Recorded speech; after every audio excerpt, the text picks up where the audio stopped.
Welcome to Safety Chats. Host Jason Starke, Director of Safety at Baldwin Safety and Compliance, shares decades of aviation experience and a passion for safety. Let's get started with this week's Safety Chat. I just spent 3 days out in Las Vegas attending BASE, Business Aviation Convention Exhibition, and it was impressive. I have to say, there's 15,000 people there, and wow, just a lot of peopling, I guess you would say. And if anybody knows me, that's really not my jam. According to personality tests, I'm more of an introvert, believe it or not, but a lot of peopling, and it kind of wears you out a little bit. The thing about BASE was that I had an individual come up to me, and really good guy. It's with the FAA. And he said, Jason, I was just wondering, I want to pick your brain about something, but what are your thoughts on being able to measure or ascertain safety culture without a safety culture survey? That's a head scratcher.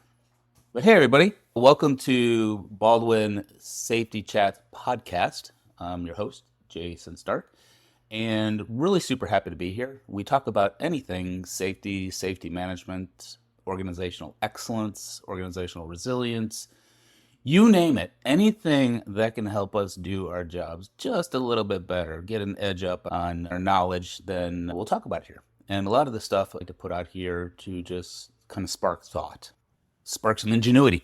And this one's no different because I don't really have the answer to this. Not that I have the answer to anything else we talked about, but I don't have the answer to this because I don't know.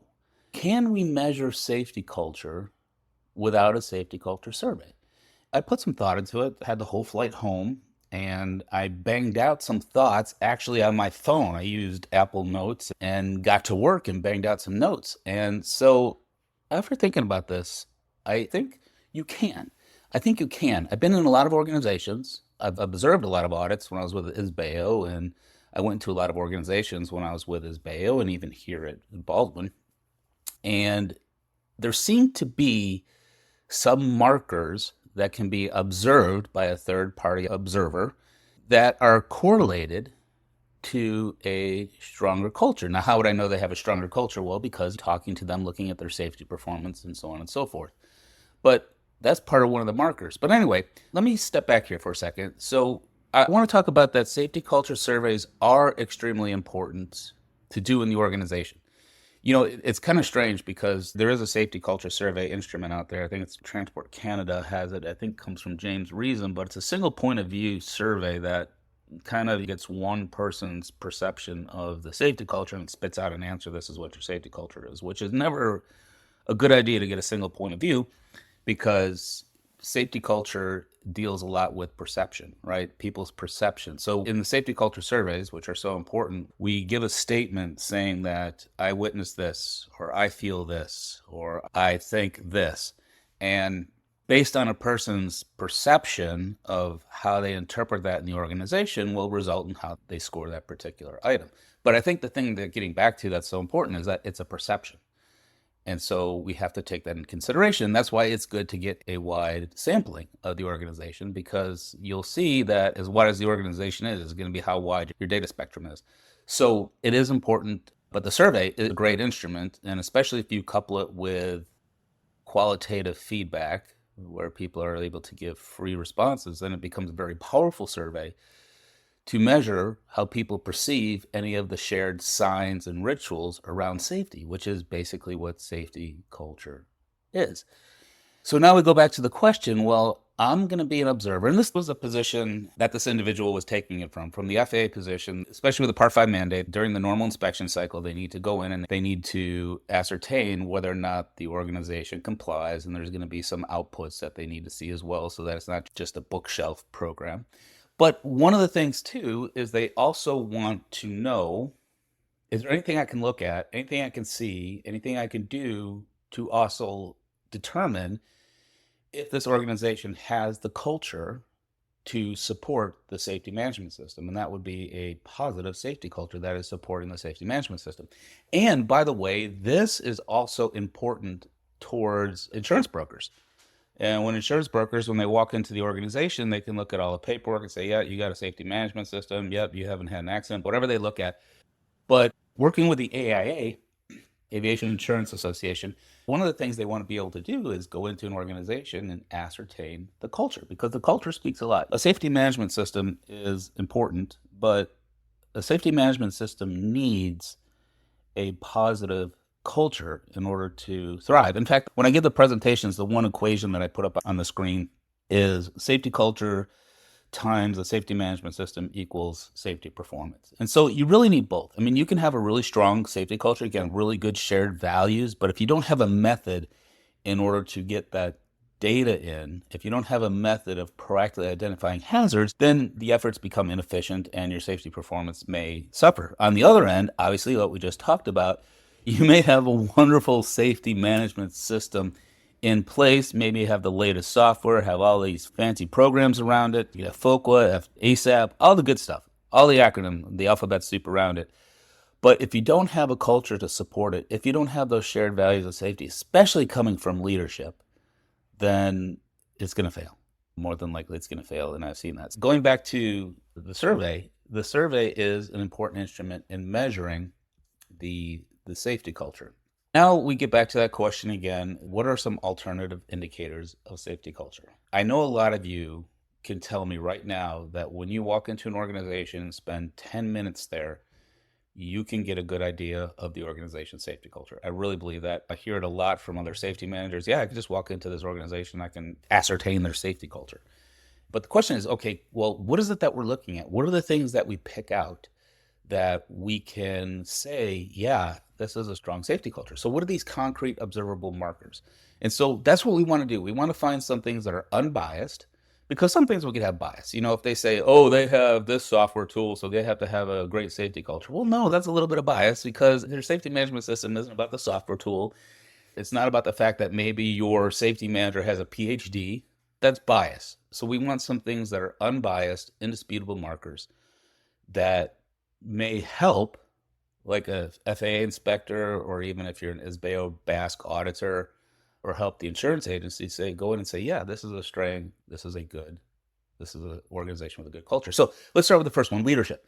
Leadership is critical, I should say. It's critical to the establishment and the maintenance of a strong safety culture, a positive safety culture in the work environment. So as an observer, as a third-party observer, what are some of the things I can look for? Or what are some things maybe I can ask the people that happen? Well, first of all, is the leadership participating in safety committees? Are they part of the safety committee? They're supposed to be. They're supposed to be the chair of the safety committee, not the safety manager. I know a lot of you have the safety manager as the chair, but the safety manager is not supposed to be the chair, according to ICAO. It's not a hard and fast rule, but according to best practices that they're not the chair. Well, is the leadership part of the safety committee? And does leadership have visibility amongst the workers? Is leadership going out? If you have your AE as a CEO of this organization, and let's say it's a Fortune 500 organization, is your leader really the right person? Is your leader really in that safety committee? Are they out talking to the people? Maybe you don't have the right leader, because that's the other side of the AE. They have to be engaged. So is the leadership out on the floor? And when you talk to the leadership, do they have a good familiarity of the SMS? Do they understand what are some of the highest risks within the organization? Do they understand the punitive or non-punitive policy of the organization? So that's a big question, and that's a good marker. So if we see leadership's involved, we see leadership's engaged, which is critical, and those are some things you can look for to see if they are engaged. So you also want to see evidence of leadership enforcing safety policies and supporting safety initiatives, and you want to see them in the know, I guess is a way of saying it. Because if you have a leader that's completely disengaged from the safety management system, then they're not really establishing the shared values around safety. So they need to be involved. Now, another thing, and I know we look for it, is assessing resources and the resources that are being assigned. And I have a feeling that can introduce bias, because we may have an idea of what resources are necessary, where in some organizations, it could be just the bare minimum is all they need. And we walk in and say, no, you need this, this, and this, and oh, you don't have the appropriate resources, you thus have a bad culture. No, that's bias. But do they have the appropriate resources? Is leadership giving them the appropriate tools? Maybe not the best in the world, maybe not first class, but the ones to get the jobs done, the reliable tools to get the job done. That's what we want to look for. So that's leadership. Secondly, another marker that you can look for deals with the physical environment. Now, I want to point out that any one of these by themselves doesn't necessarily mean there is or there is not a good safety culture. I'm just saying some things you could look for, and maybe in the combination, they indicate that there could be a good safety culture in place. But chances are there is a positive safety culture as opposed to a neutral or negative safety culture. So physical environment, cleanliness, and organization are also good indicators because they speak to the pride and attention to detail of the organization. So some of the things to look for, like proper tool control. I walk in and I see that at the very least, the toolboxes are shadowed. I open a drawer and like you tools rattling around. No, we don't see that. They're shadowed, they're inventoried. And on the higher end, again, not necessary, but on the higher end, I've seen RFID tracking of tools. Do they have proper tool control? Are the workspaces clean and neat? Do they have labels on the hangar floor where some of the ground equipment goes? Those are all good signs that, hey, we pay attention to detail, we want to be excellent, and we are proud of our workplace. And then when you walk in, look at the people. Do they have good attire? Of course, they're going to be in engineer attire, but is it provided by the organization? Is it uniform? Is it clean? Is it free of rips? And you're like, Jason, hold on a second. You're getting crazy. It's getting like the military. No, what I'm saying is that this speaks to pride. And if you have people coming to that organization dressing like slobs, then there is no pride. There's no pride in that organization. So when you have the shared value of looking and presenting yourself in the best possible way, that kind of speaks to the other shared values within the organization, which safety would hopefully be one. So professional appearance among all the staff. So we talked about leadership, we talked about physical environment. So let's talk about workplace communications and language. Okay, this is a big one. When you go in and observe and you just listen to people talk and you listen to how people behave, well, everyday language and behaviors reflect professional standards. The language and behaviors of individuals does speak to the professional standards and what standard people hold themselves to. As an observer going in and just listening to conversations, you can listen to how casual language, tone, level of respect in speech, how that's being conveyed in the organization. Now, I want to be careful here. I'm not a prude. Okay, I am not a prude. I served in the military. I served in the United States Air Force. I know what it can get like when our mouths get on a rant and our language gets very colorful. Okay, I understand that, and I've been there. I'm speaking to myself just as much as I'm speaking to anybody out there if you're listening. But in the workplace, especially in a professional environment, that's not good. And that shows a lack of respect, a lack of professionalism, and just a lack of care of people who are around you. If you're using offensive language in the workplace and that's tolerated and that's known, then chances are you don't have really strong values around proper and appropriate speech or around not offending individuals or just around morals is what I would actually take that to.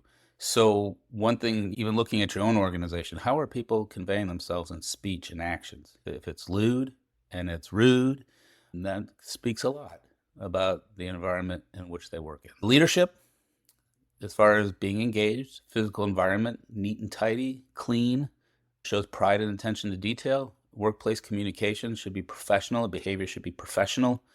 And that speaks to the safety culture of the organization. So those are three things that I pounded out on that keyboard during the flight. There's a few caveats here, some additional considerations. So what I said is these would be markers for a person to go into the organization and without a survey, observe these markers, as I call them, and get a kind of gauge on the safety culture of the organization.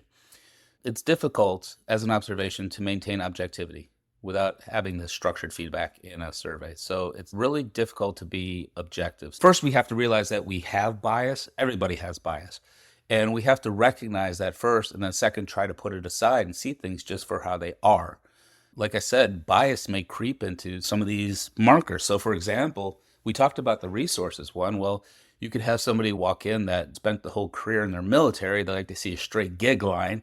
And they like to see everything clean and pressed with creases, but you have a mechanic, maybe his gig line's off and his clothes are certainly not pressed, but they're clean and it's a uniform. He may say, no, that's totally shoddy. That's a slob. So you have to watch your bias, and we need to be careful of that. And again, that goes to balancing subjective perception with concrete markers. You can go and observe many things, but what we're trying to do here is come up with some good concrete markers. Now, you may say that the markers I came up with are biased. They're very subjective. And yeah, that may be true. Like I said, I don't have the answer, but what I'm trying to do is to find some tools or some indicators of a good, strong safety culture that an outsider could come in and see and gauge and even come to the conclusion that there is a positive safety culture. Now, the survey would be the best, again, right, to get the perceptions of the individuals all across. But hey, the FAA is coming in and insurance brokers coming in. We don't have time to always give surveys, so we have to see these markers, and that's what this is about. But yeah, they are subjective. They are subjective. These are the ones that I noodled down, that I scratched my head on, and being in many organizations, these are the ones that I tried to correlate with a very positive safety culture, as it were. So going back to the original question, can we get a feel for safety culture without a safety culture survey? And I say, yes, we can. We can. And I think most of you would agree with that. I think where we might have a sticking point is, what are those tangible things in the organization that I can look, touch, smell, if need be, that give me an indication on the safety culture? And I gave you some examples of 3 that I look for. I would love to hear from you. I would absolutely love to hear from you. What are some of the things that you think you could go into an organization and determine the safety culture of that organization, or lack thereof? Well, we never lack a safety culture. We always have a safety culture. It's either positive, negative, or neutral. That's a whole different podcast. But let me know your thoughts. I hope some of these were practical, and you can even look in your own organization and see how people are portraying themselves. Now, of course, people can put on good window dressing and like kind of completely skew the whole thing. And that's why I'm saying any one marker, I can get my mechanics all uniforms, pilots all uniforms. I can polish the hangar floor, but we can still have a lousy safety culture.